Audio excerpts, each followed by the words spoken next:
Assalamu alaikum. Hormatly vatandaşlar, türkmenler, türkimallar, oğuzlar, qaytmaz, qorqmaz batırlar. Men Cuma Safar Türkmen. Hormatly vatandaşlar, milletdeşler, dindeşler, insanlar. Türkmenistandan gelip duran habarlar juda yaman, qıynandırıcı. Türkmenistanda halkın yağdayı juda qıyn, hasatan Levap, Daşoğuz, Mar vilayatının halkı açlıktan, kesellikten, yoksuzluktan, adalatsızlıktan bizar olduk deyip ne? Aytıtlarına. Bir götürlerin bolanağını bıçak eti kesip suyoga dayadı deyip dur. Şonun için inşallah Türkmenistan içinde yakında bir ulğan bir hareket bolacak boldur. Hemmenizin habarınız bolsun. Şunu birlikte hareket edelim. Vatanımız için, dinimiz için, geleceğimiz için canımızı verelim. Bu baskıncıların, bu Türkmenin düşmanlarının canını alalım inşallah. Hormatly Türkmenler, Türkimallar, dünyadaki ahli Türkmenler çağıralım. Birlikte hareket edelim. Çünkü Türkmenistan'ın halkı hazır 6 milyon diyeler. Aslında 3 milyon dışarıda, 3 milyon içeride kaldı. Eğer şu gidişte gidiyorum olsa 2025'e varana Türkmenistan'ın halkının den yarısı çık gidiyor, kaç gidiyor, yok olup gidiyor. Şunun için bize ağzından 2025. yıla çelli 10 milyon adam lazım. Şunun için biz aydiz ki gelin birlikte hareket edelim. Dünyadaki ahli Türkmenler çağıralım. İran'da kalan yerimizi alıyız. Afgan'da kalan yerimizi, Özbekistan'da kalan yerlerimizi alıyız. Rusya'da kalan yerlerimizi inşallah almalı vakti geldi. Şunun için ahli Türkmenleri, Türkiye malları, Oğuzları, mümin Müslümanlar çağırırız ki şu Türkmenlerin milli hareketine koşulalım. Bu hareketin lideri yok.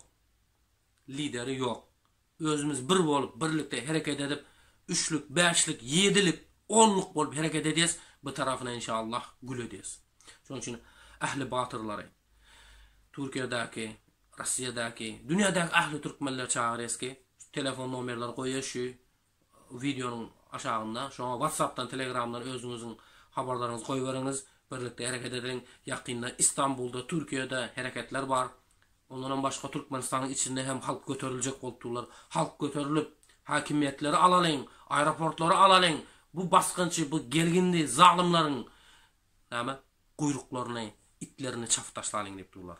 Şunun için yakında Daşoğuz'da, Levap'ta, Mar'da halk götürülüp bu baskıncı, bu gelgindileri, bu Türkmenin düşmanı, bu kapırları, bu komünist ateistleri yok edip inşallah harekete başlattılar. Şunun için hemmeniz aydes ki gelin, oyunun birlikte harekete devam edelim. Şoda batırlar, dünyadaki ahli Türkmenlere de aydes ki, eğer özün Türkmenlik bilen olsan, özünü Türküman deysen, özünü Oğuzum, Türküm ben, Müslümanım ben, insanım ben deysen, inşallah bizlerin hareketimize koşulun, birlikte hareket edelim. Nesip etse bu zalimi hadimen aldırımızınız. Hormatly vatandaşlar, Türkmenistan'daki adamların yağdayını hiç kaçın unutmayınız. Biz evi çıkıp ber taraflarda kalıp gittik. Bizimle Türkiye'deyiz, Rusya'dayız. Yiyeceğimiz önümüzde, yemeyeceğimiz ardımızda deyip aytmalıyım. Çünkü o annak kalanların bizim doğullarımız, bizim vatandaşlarımız, onların aytıdı bize kömek edin, bir zat edin, bu zalime karşı bir zat edin diye de. Oltur men etcek tayarız. Yönü inşallah biz bir bol hareket etsek, bunun neticeleri hemen görünüyor şunun için vatandaşlar.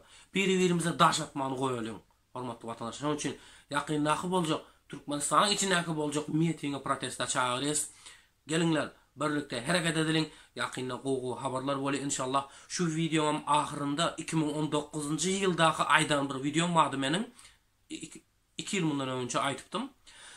Ne edip miting etmeli Türkmenistan'da? Ne edip adam toplamalı? Ne edip hareket etmeli hakkında inşallah ben bir video aytıptım. Şunu inşallah koyun. Şunu hem görüp, öğrenip, birbirinize haber verip harekete devam edelim. Bu taraf kovu oluyor. Azat İsakov ve meniş ağalarımızı halin ölçeli içeride tutup azap verdir. Şunun için Azat İsakov ağalarımıza, ondan sonra bu taraflarda yankı Hursanay Nematullayeva, İsmatullayeva ecekelerimiz var. Ondan sonra Murat Düşeyemov köpünde. Adın sanasan soğuken. Bu diktatör neden adamları öldürüp koyverdi 2002'de Sancaray falan ipne. Bundan sonra öldürüveriyor. Şunun için gelin ahli lider men diyenlere, baş men diyenlere, Türkmenler için kömek edecek men diyen aktivist ve batırlar deyis ki birimizin ayıplarımızı göz ap yormayani diktatöre karşı burada etmek gerek. Diktator bir yok edip alalım. Bir adaletli hukuk devletini kuralım. Ondan sonra inşallah boluverir. Ahli Türkmenleri, dünyadaki kesip veren Türkmenleri inşallah birleştirelim. Vatanımıza çağırıp birlikte hareket edelim. Bu taraf boluverir. Şunun için biz etsek hareket Allah'tan boluyor bereket. Assalamu alaikum ve rahmetullahi ve berekatuhu. Men Cuma Safar Türkmen. Bugün ne sebetse köp adamların soran sorularına cevap bolýar. Türkmenistanda nädip miting etmeli? Mitingde näil hareket etmeli?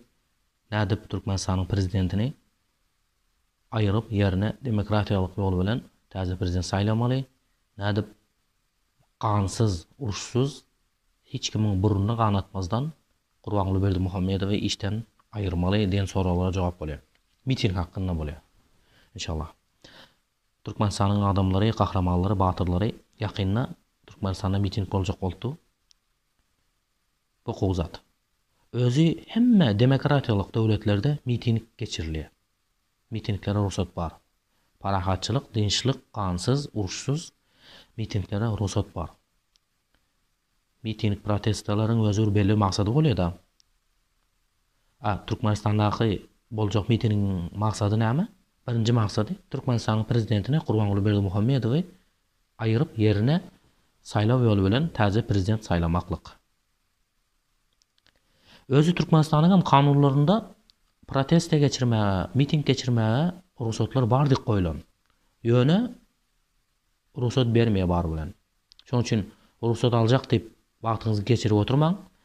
Barına ruhsat bermeýär. Şonuň üçin ruhsat almazdan hareket edilýär. Mitinge çykjak adamlar şu saatlar gowy bilmesi gerekki, birinji ýerde Türkmenistanyň ýaşlary, Türkmenistanyň batyrlary, gahramanlary jemlenişmäni, birleşmäni, toparlanmany hem de bir adamy diňläp hareket etmäni öwrenmesi gerek mitingde. Şoň ýene bir zady bilip almak gerekki, Türkmenistanyň prezidentini Gurbanuly Berdimuhammedowy häzir gorýan organlar, silavikler, güç işledici organlar 3 bölekden ibaret bolup durýar da. Birinjileri şu bizim bildik polisiýa diýe ýa-da milisiýa diýerler. İkincisi wayenliler. Üçüncüsü meheme, owasevet ýa-da hakimler, şonda şugulçylar bolup hareket edýärler, olar işleýärler. Eğer mitinge çıkan adamların sany 5000'den az bolsa, onu hökümet olary izne gaýtarmaga, korkuzmaga, ürküzmäge, wagda berip, ant içip olar dagatmaga hareket edýär. Hem de aýdýar ki, näme probleminiz bar? Özümüz prezidente aýdys. Näme probleminiz bar? Özümüz çözüp beres diýip ýalandan sizler izine gaýtarmaga. Ya olmasa da bolupdyr bugün miting geçirmäň, aýyň palany güni miting geçiriň. Şoň ruhsat berilýär. Ruhsat diýip ýalandan kagyzam sizlere bermekligi mümkin.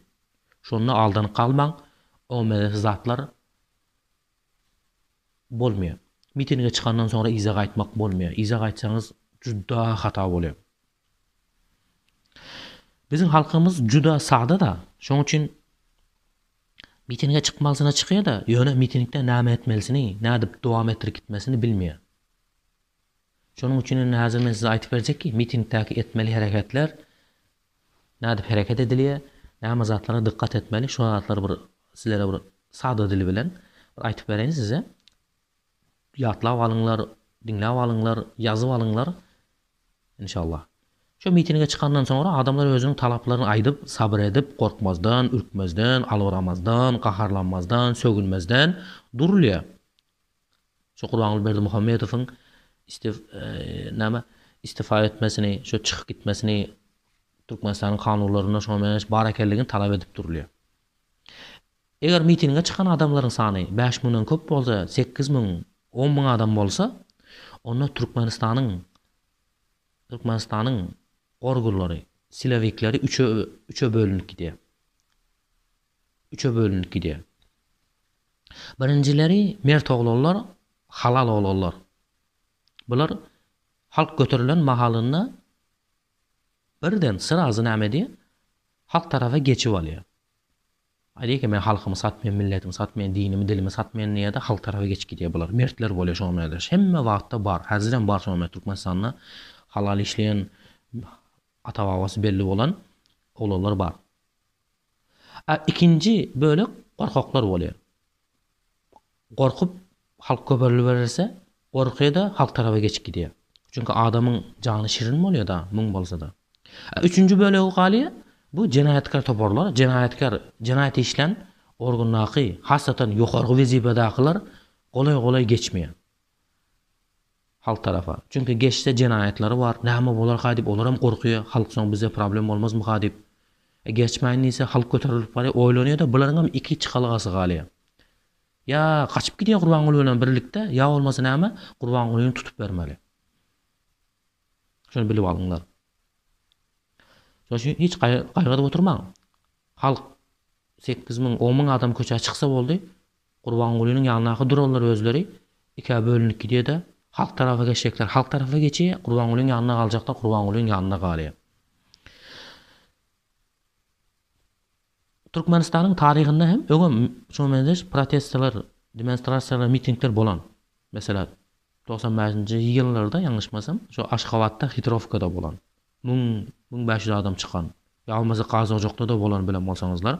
Adamlar çıkan. Ýöne bularyň sadalygy şu ýerde bolan ki, bulara häkimet golay aldap buldap and içip bulara izne gaýtaryp goýberýär. Boldy, vay problemler muny çözüp berýäs. Biz hem türkmen, biz hem musulman. Biz hem siziň ýanyňyzda, biz hem halk bilen bulary aldap goýberende, soň bularyň baryny toparlap käbirlerini gamap, käbirlerini öldürüp, käbirlerini azap berip soň galmaz etip taşlady. Eger şu ýakyndaky bolja mitingde hem şoňmedеш hatalara düşmäň, aldanyp galmaň. Hakimiyetin sözünü hiç dinlemeň, hiç kim dinlemeň, diňe özüň liderine, özüň şu mitingçileri dinlep hareket etmek gerek. Eğer şu çıkacak miting hem eğer şey dip pulu zada ya olmasa wadalara aldanyp kalsaňyzlar, ýene 20-30 ýyl kalyp gidiňizler. Şoň üçin halkym dikkat edeliň. Gurbangul Berdimuhammed gitse boldy, pulam bolýar, malam bolýar, hemme zat bolýar inşallah. Öý hemme zatlar sizlere özü taze bolan prezident, saýlaw ýolu bilen prezident hemmäňizde şu kahramanlara, batyrlara ömrüne yetjek, bala çagasyna yetjek mal, mülk, adawra hemme zatyňyzy berýär. Mitinge barallar, mitinge çıkan adamlar şol ýerde, mesela mitinge çykdyňa, mesela oblastlarda bolsun, ýa bolmasa şu paýtagtda çyksaňyzlar, näme bir ýere jemlenişip, ştab gurup alyp, şu ýerde özüňize bir lider saýlap alyp, şu adamlaryň içine geplen adamlaryň bir akylly adamy saýlap, ýürekli adam saýlap, şonuň gefini dowam ettirip ýanyna goşulyşyp durmaly. Mesela çıkandan sonra, mitinge çıkandan sonra 3 gün mü kalıp gidilýär daşarda, 1 hafta mı kalıp gidilýär, şoň üçin çıkan yerlerinizden biraz dikkat etmek gerek. Mesela baran yeriniz adamla toparlandı. Su var mı? Kölege var mı? Tuvalet problem değil mi? Şu zatlarına da dikkat etmek gerek. Mitinge çıkan adamlar. Çünkü gerekli zatlar da bular şu yerde.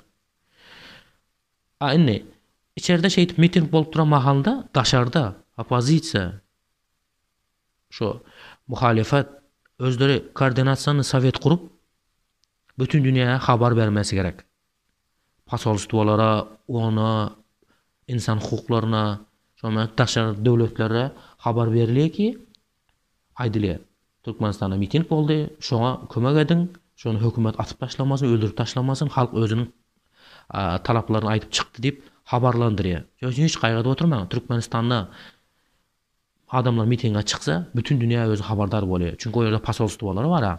Hasatan Türkmenistanda onun ştaplary, zatlary bolmasy gerek. Şu daşardaky mitingçiler, daşardaky opozisiya liderleriň etmeli işi. Şoň üçin daşardakylar hem juda важный. Koordinasiýany sowet kurmasy. Indi maşallah bu işi bizim opozisiýalar özü koordinasiýany sowet kurup goýdurlar öňden. Belarusiýada dünkü gün kurdular. Şoň üçin opozisiýa da gerek, muhalefet hem gerek, lider hem gerek, koordinasiýany soweta dım gerek inşallah. Eger de polisiýalar gelip şu adamlar, şu mitingçileri 5-6 adam alyp gitse, Şu yerdäki ştab başlygy, şu mitingi upravlять etip duran akıllı lider ağalarımız ya ejekelerimiz şu yerde kim baş bolsa 400-500 adamı koy berýärdi. Şu alyp giden adamlaryny, polisiýa alyp giden adamlaryny näme çykarmaly baryp. Çykarylmaly.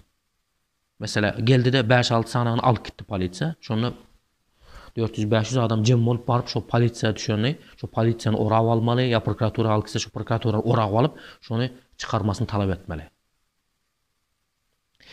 Miting wagtyna miting başlat diýelim. Miting gidip dur. Sen öýüňe ya olmasa bir ýere gidip kalmaň, aýrylyp kalmaň. Tek bolup kalmaň. Şu gruppa bolup geziňler.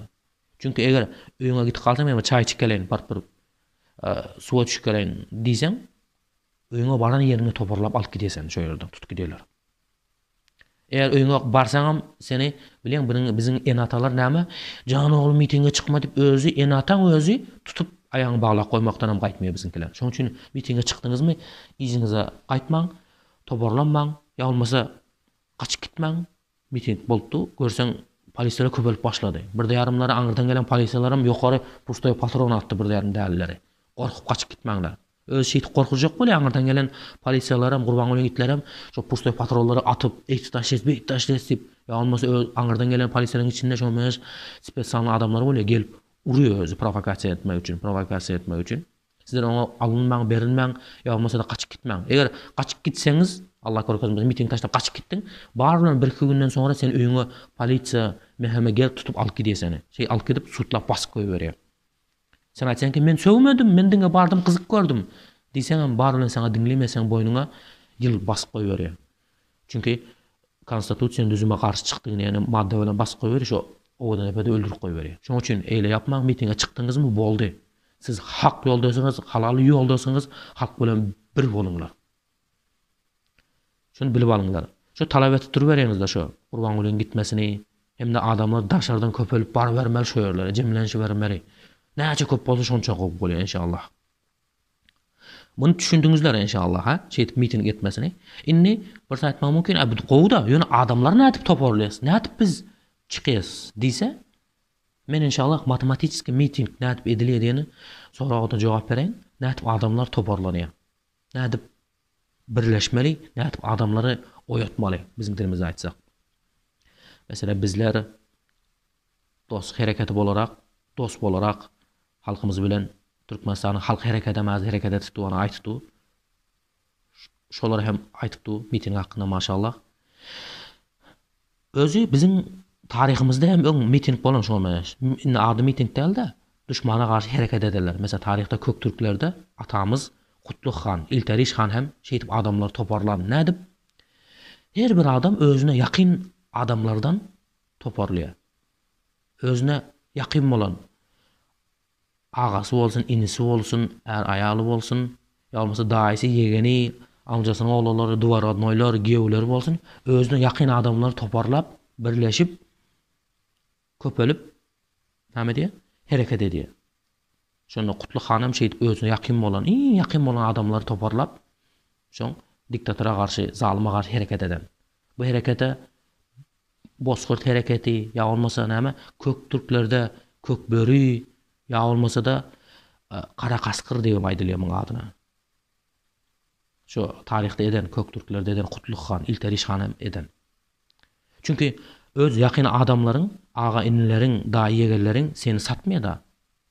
Emmani uzak tanış bolan ağaylar, yakın bolmadı ağayları çağırıp bolmuyor bu harekete. Mesela sen jemlenşek bolupdyň ha, diň özüňe yakın bolan ağaylar çağırýar. Ağa iniňi, doganyňy, kardaşyňy, daý ýegeniňi, çykallaryňy, gewleriňi çağırýar. Yakın bolmadyk ağaylaryň çağıryp bilmeýän. Bilýär, bar bilen mitingde görüşüp beren öňe şu gizli herekete çağırylýar. Mesela bir saýtýar ki, meniň klassdaşym, owadaşym, armenskim, tiredeşim, taýpadaşym, ziyomum dip mitinge çykýas. Yakynda hereket edýäs dip aýdylmaýar. Çünki satyp goýmakly mümkin. Hazır gördüň türkmeniň içinde hem satkylar köpelip başlady. Hani bir saýtma mümkin ha, hani ağaň iniň daý ýegeniň satmazmy sen diýseň, inni eger daý ýegen satsa, ağyny satsa, onda bu dünýede ýaşap oturmak gerek däl da. Onda bu dünýede şu gul bolup gezip bermeli. Bu dünýede onda näme? Daý ýegeniň öz ağynyň sen satsa, onda bu dünýede ýok bolup gidip bermeli. Onda bir millet gereği yok onda. Türkmen diýip ýaşaýamýar gerekdir. Eger ağa eniň da ýegeriň seni satsa. Şoň üçin bir herekete, şu bolja herekete birinjilerden bolup özüne ýakyn bolan agaýlaryny çagyrýar. Mesela bir aktivist özünün ýakynlaryndan 10 adam toparlasa 10 başı bolýar. Eger şu 10 adam ýene 10 baş toparlasa sen 100 başı bolýar. İnşallah. Şeýdip mitinge çykanda özüň demokratiýalyk hak hukuklaryny talap etmek hakynda düşündürýän, aýdýan, şeýdip bir bolalyň, beraber bolalyň, şeýdip zalymy aýralyň diýip hereket edilýär. Hemem haýsy bir lider mesela şu içinde haýsy bir lider şu mitingde bolsa hemme şu adamlar dinläp öwrenmeli. Şu aýdylan mahaldan gowy pikirleşse şonu dinläp alyp şu hereket etmeli. Halk bilen birlikde hereket etmesi gerek. Şu mitingdäki lider hem. Hemem Muhammed Peygamber hem şeýle ýoly saýlap alan. Mesela Kur'an'da öz Allah azze ve celle aýdýar ki, mümin musulmanlara Muhammed aleyhisselam aýdýar ki: "Estaizu billahi mineşşeytanirracim. Ya eyyuhel muddessir" diye. Ey elbisesine, donuna, libasına oranyp yatan zat diye. Muhammed aleyhisselam şu donuna oranyp ýatýaka Allah azze ve celle şeýdi hitap etdi ki: "Kum fe enzir." Yerinden tur ve halkyňa duýdur, halkyňa ýetir, halkyňa düşündür diýär Allah'ım. Muhammed aleyhisselama düşündüren. Muhammed aleyhisselam: "Ya Habibim, ey peygamberim, yerinden tur, oranyp yatma. Tur yerinden tur, halkyňa düşündür, milletiňe düşündür." diýip aýdan. Şoň üçin biz hem ýatybermezden, başymyza oranyp ýatybermezden, yerimizden turup näme? Muhammed aleyhisselamyň ýoluny, ata-babamyzyň ýolunu dowam etdirmemiz gerek. Ondan sonra Muhammed aleyhisselam turup özüne ýakyn bolan adamlardan dawat etip başlan. Mesela birinjilerden bolup Hazreti Hadiçe enemize, sonra Hazreti Ali'ye, sonra Zeyd bin Haris dawat edip herekete başlan. Bir adamdan başlan İslam dini. Hazır 2 milyar musulman var gözde. Şoň üçin biz hem öz ýakynlarymyzdan başlap herekete, mitinglere çıkıp başlasak köpelik gidiýmeňiz. Allah öz bereket berýär. Hemen soň Allah azze ve celle aýtdy ki, ýene hem aýtdy ki: "Ve anzir aşiratakal aqrabin" diýdi. Ýakyn bolan garyndaşlaryňy, näme? Ýakyn bolan garyndaşlaryňa düşündür. Aňlat diýip hem näme Kur'an indirdi. Görýän Kur'an-ı Kerimde de birinjilerden bolup ýakynlaryňa, özüňe ýakyn gan garyndaşlaryňa, gardaşlaryňa, aga eniňe, dogan ýarlaryňa näme dilen eken? Düşündirilen eken çağırdı. Cüneyt hanım şeýtdi. Özüne ýakyn bolan adamlary, özüne iň ýakyn bolan agaýlaryň içine birinji ham boldy, soň Cüneyt han bolup herekete başlady alhamdulillah. Hemen şu miting gitdi, şu talaplary näme etmeli?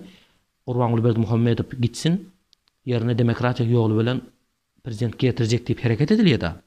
Şu mitingin içinde birisi geldi de aýtdy ki, "Boldy" diýdi, "Durun" diýdi. Mesela Gurbanulyň özüne gelip gepleşip bilmeýär halk bilen. Şoň öz bulyny goýup berýär. Geldi de aýtdy ki, Gurbanuly Berdimuhammedow işten gitdi, yerine başga bir adam boldy. Daway, siz iziňize gaýdyň diýse de gaýdylmaýar. Çünkü Gurbanuly Berdimuhammedow anam ýok da. Mesela televizyona çıkarıp da aýtdy ki, televizyona çıkıp vatana gepletdi. "Men halkym pensiýa çykdym, ýadydım, yerime palançy pulançy boldy prezident" diye. Ondan sonra sen öýüňe gaýtdyň, öýüňe gaýtyp gitdiň. Ertesi gün çykdy da aýtdy ki, "Men işi goýjakdym, men prezidentlikden gitjekdim da, ýöne şu ýaşyrlar maňa haýyş etdi, ýene men gaýtyp geldim" diýip gaýtyp geliberýär bu namyssız. Şoň üçin izine aýtmaýan, çykdyňmy? Gurbanuly Berdimuhammedow işten gitdi, ýalnys gaçyp gitdi. İmkany bolsa munyň diýerligine tutmak gerek, tutup kalmak gerek. Çünkü jena jogapkärligi çekmeli. Indi bu gaçyp gidýär belli. Çünkü pulu var, mal mülki var, gaçyp da gümün çekip gaçyp gidýär. Çünkü gaçyp gidenden sonra onu getirip bolmaýar da o ýandan. Indi adam öldürüp gaçyp gitse, şu mitinge çıkanlara prikaz berip öldür diýip, bir kişi anyny öldürtüp gaçyp gitse, ondan bunu getirmek imkany bar aňyrdan. Tutup gelme. Ýöne bu Gurbanuly bilýär ki, süppetide vertoýatdan menede gaçyp gidýär, bunu getirip bilmeýän soň. İznak galanlarym aýtyp durýar, şu Gurbanuly Berdimuhammedow milyar dollar oğurlap gitdi diýip, belki oğurlarym şoň üstüne ýüklep goýberýär, bularym gutulmak ýollaryny edýär. Şoň medeşde Gurbanuly Berdimuhammedow işten gideni bilenem, yerine täze prezident geldi diýelim, otursa da dagal gitmeli däl. Näme talap etmeli? Daşardaky kesip beren muhalefati aktivistleri halky içeri aldırmak gerek. Mesela miting gitdi, Gurbanuly Berdimuhammedow işten çykdy ya gaçyp gitdi. Yerine özü Prahonoy paralelna testi bolýar. Wagtlança hökümet düzülýär da. Hökümet düzüldi. Aytdı ki, men alıp barayız, biz alıp barayız deydi bir adam. Sen aydın ki, görüyorsun, boltlar sen alıp bar, yönü daşardaky muhalifatlar qaytyp gelsin, aktivistler qaytyp gelsin, jurnalistler emin erkin bolsun dep sırazı aydıp şu daşardaky muhalifatdaky lidermen diýerleri, hereketde diýen adamların hemmesi qaytyp gelmesi gerek hökümete. Şonu talap edýän. Ondan sonra hemme qaytyp gelýär, içeri girýär. Ondan sonra assaýwaş halk näme dagap başlaýar öýle-öýlüne. Eger sen Gurbanuly Berdimuhammed kaçıp gitti, ya olmasa vazifasini terk etti, taze prezident boldu diýse, taze prezidentten boldu, sizler öýleniňize gidiberiňiz. Men özüm bir ýan dowam etdirýän diýse, sen öýleniňe gidip kalsaň, taze gelen prezidentim şu Gurbanulyň ýakyn adamlar bolýar da, bu ýene muhalifata ruhsat bermeýär, ýene söz erkinligine ruhsat bermeýär, ýene gepleseň seni terörist, ekstremist diýip gamak goýbermekligi mümkin. Şoň üçin adamlar bir köçe çykdymy, Gurbanuly Berdimuhammed kaçıp gitse de, ölüp kalsa da, işinden pensiya çıkıp gitse de durup şu wagtlança hökümet düzülýär, partiýalar registrasiýa edilýär, daşardaky muhalifatda kesip beren şu opozisiýadagylar, liderler hemmeler içeri qaytyp gelýär. Ondan sonra halk assaýwaş näme dagap başlaýar. Hemem şu içeride miting bolan mahalynda miting git başlady. Mesela erti miting göterilip gitdi halk, daşardaky haýsy döwletde bolsa bolsun mesela. Türkmenistan daşarysynda bolan, Türkiýede bolsun, Rossiýada, Amerikada daşarda kesip beren halk şu döwletiň nämesine prezidentine abraşan etmeligi toparlar. Bizi öýümüze, ýurdumuza goýup demesi gerek. Şonda mesela Türkiýedäki halk 2 milyon halk aýaklanyp biz öýümüze gitjek dip Türkiýe prezidentine ya Rossiýa prezidentine talap goýuyor. Şey dip sırazı yurda gitmeleri gerek. Çünkü watanna hereket bolsa, watanna miting bolsa daşarda gezi vermeliler. Sonra bütün dünyaya düşündürmek gerek, bütün dünyanın medyalarına, jurnalistlerine habarlandırmak gerek, bütün dünyanın şu Türkmenistan'daki pasolstwalarına da haber verilýär. Bular halkın arasına girip urşsuz, qansız inşallah Gurbanuly Berdimuhammedowy indirmek ýollaryndan birisi şody. Şoň üçin halkym birinjilerden bolup bu niyet alhamdulillah. Niyet edin ki qansız, urşsuz, demokratik yol bilen Gurbanuly Berdimuhammedowy işinden gidermek. Bu gowzat. Hemem özüne ýakyn bolan agaýlaryňdan, dogan garnaşyňdan, ýegerlerinden başlayan, çağırıp toparlanıp başlayan. Ýediyatdan soň birinji öz agaýlaryny toparlap başlayan, ondan sonra hereket bolýar inşallah ýakynda. Bu boljak miting, Türkmenistana boljak miting elbetde ruhsat bermeýär. Buny hiç kime aýtmazdan, bildirmezden inşallah çykylýar. Ýakynda inşallah şu herekete Türkmenistana boljak herekete ýene hem gowy edip düşündirip aýdys. İnşallah ýakynda kime telefon etmeli, kimden habar almaly hakkında hem telefon nomerleri zatlary inşallah aýdys. İnşallah. Şoň üçin şu liderler bilen hem şu opozisiýa bilen hem özüňiz habara geçin, siýaza geçin, düşündürüň mende palan adam bar, mende 1000 adam bar, mende 2000 adam bar, mende 1 adam bar, mende 2 adam bar diýip hem telefon etip inşallah aýdarsyňızlar. Düşündürüp bilen bolsam, kıska bolsa da şu sada dili bilen inşallah düşündürüp berdim. Ýene hem aýdys inşallah. Rabbil alamin jumaňyz mübarek bolsun. İnşallah cuma namazyny hem dua edin. Türkmenistanda inşallah täze özümizin milletimizden bolan, öz dinimizden bolan halal prezidentini inşallah saýlýas. Bu dünýede, kıska dünýede emin erkin ýaşap geçes. Assalamu aleykum we rahmetullahi we berekatuhu.